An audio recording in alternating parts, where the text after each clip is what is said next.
तलबा और तालिबात, अस्सलाम वालेकुम।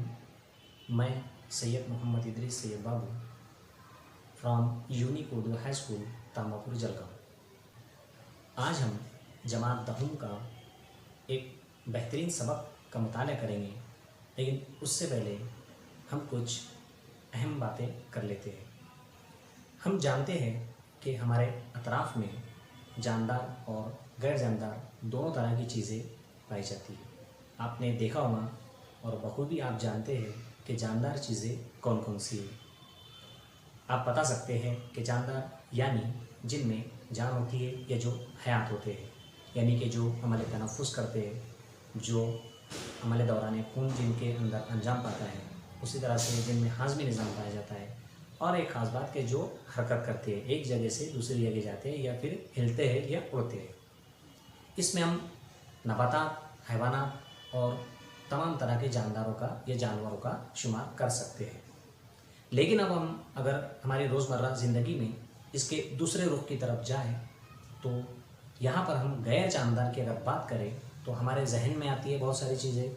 मिसाल के तौर पे पहाड़ है, हवा है, पानी है, आग है, वगैरह वगैरह। और कुछ दूसरी चीज़ें जो हमारे घर में मौजूद है, जैसे कि टेबल है, कुर्सी है, लकड़ी की तख्तियाँ हैं, वगैरह वगैरह, या कबर्ड, बेंच, टीवी वगैरह, ये सब गैर जानदार है।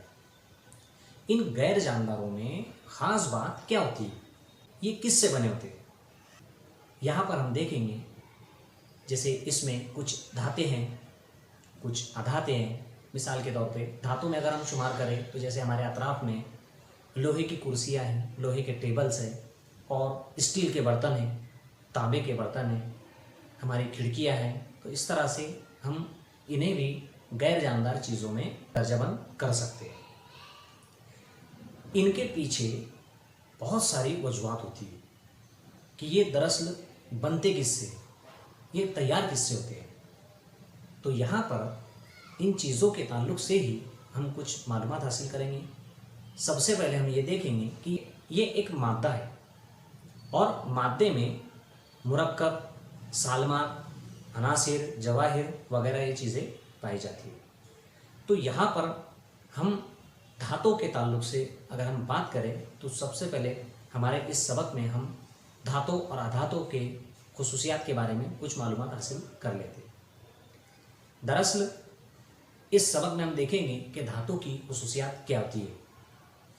धाते जैसे कि लोहा, तांबा, पीतल, जस्त, पारा या दूसरी या मखलूक धात या दूसरी बहुत सारी धातें हो सकती है जो एक धात को या दूसरी एक से ज़्यादा धातों को मिलकर बनाई गई, उसे हम मखलूक कहते हैं। तो इनकी ही खुसूसियात हम इस सबक में देखते हैं। उसी तरह से हम इसमें देखेंगे कि अधातों की तबई खुसूसियात क्या होती है। बहुत सारे हम यहाँ पर हम रोज़मर्रा ज़िंदगी में मुताला करते हैं या मुशाहिदा करते हैं कि हम देखते हैं कि धातें जो है वो बहुत सारी उनकी अलग अलग खासियत होती है।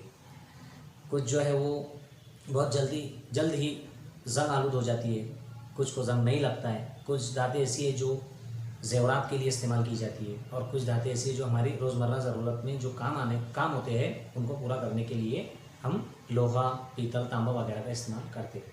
तो चलिए इन्हीं का हम मुशाहिदा करते हैं और मुताला करते हैं।